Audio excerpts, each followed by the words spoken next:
You know, when it comes to engine oil, people get really passionate about their favorite brand. It's almost a religion. But what if you could just cut through all that marketing noise? Well, today we're going to dive into a pretty wild, real-world experiment that tried to do exactly that. And honestly, it might just settle the debate for good. Yeah, you heard that right. This is the hook. We're not just reading specs off a bottle here. We're talking about someone taking two brand new, powerful engines and basically running them into the ground, all for one reason, to find out the truth. So, all that money, all that time and effort, it all came down to isolating one single crucial variable. Everything else, and I mean everything, was kept exactly the same. So what was that one tiny difference? Yep, that's it.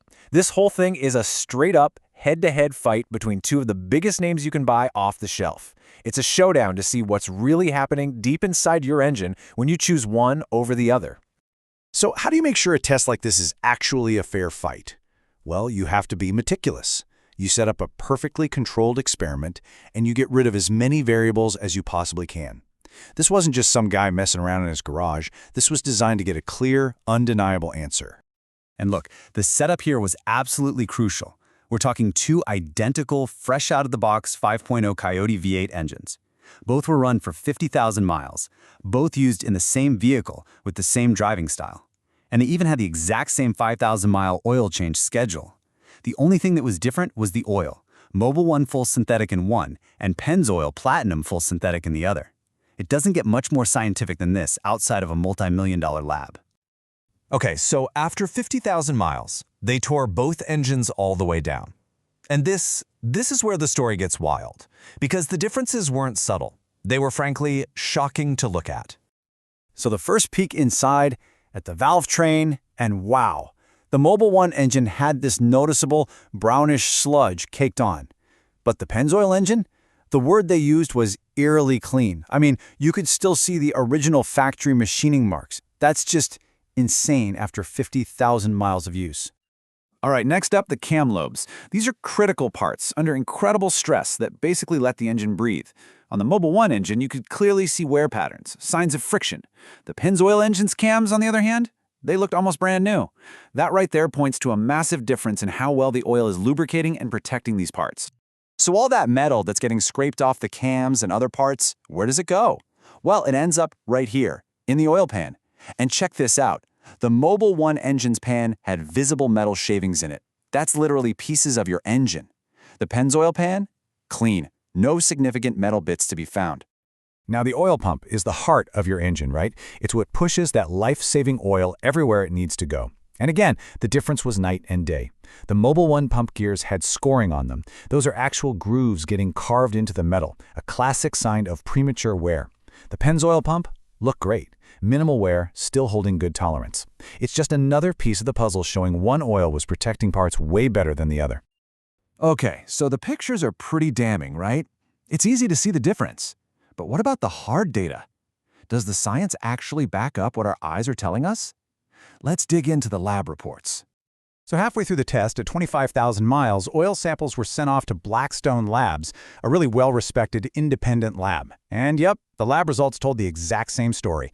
The Pennzoil sample had lower levels of all the key wear metals: iron, chromium, aluminum, all of it. Even its additive package, the special stuff in the oil that cleans and protects, was holding up better. The data was clear. One oil was just breaking down faster under pressure. But this might be the most important number in the whole experiment. They measured the wear on the cylinder walls. This is where all the combustion and power happens. The result? The engine running on Pennzoil had 23% less wear. Let me say that again. 23%. That is a massive, massive difference in protection that's going to directly affect how long an engine lasts.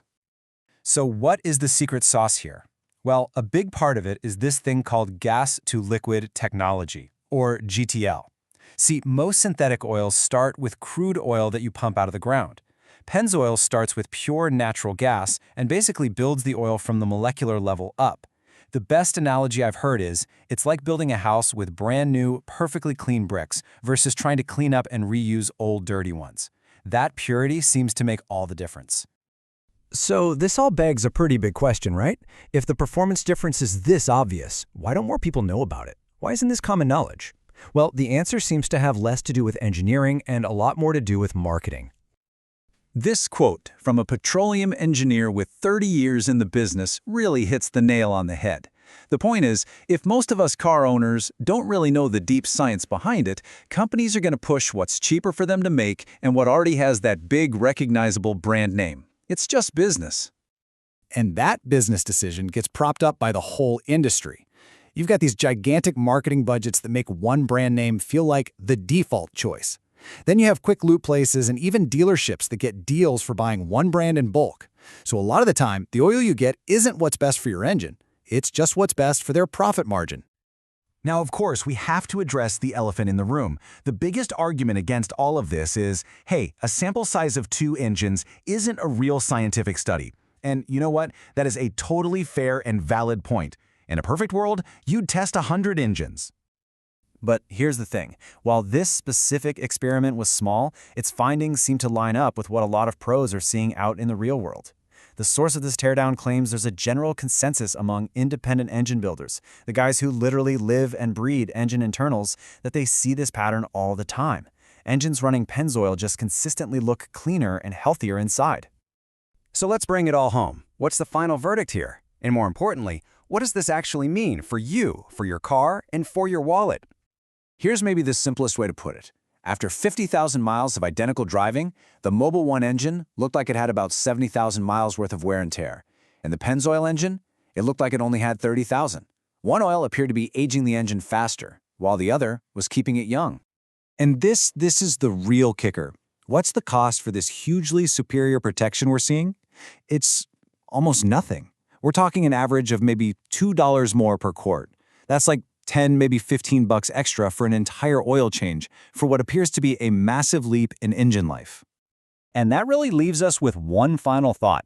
This whole teardown forces us to ask a tough question. Are we choosing our oil based on what actually protects our engine the best? Or are we just grabbing the bottle we've seen in commercials for the last 20 years? This $8,000 experiment definitely gives us a lot to think about.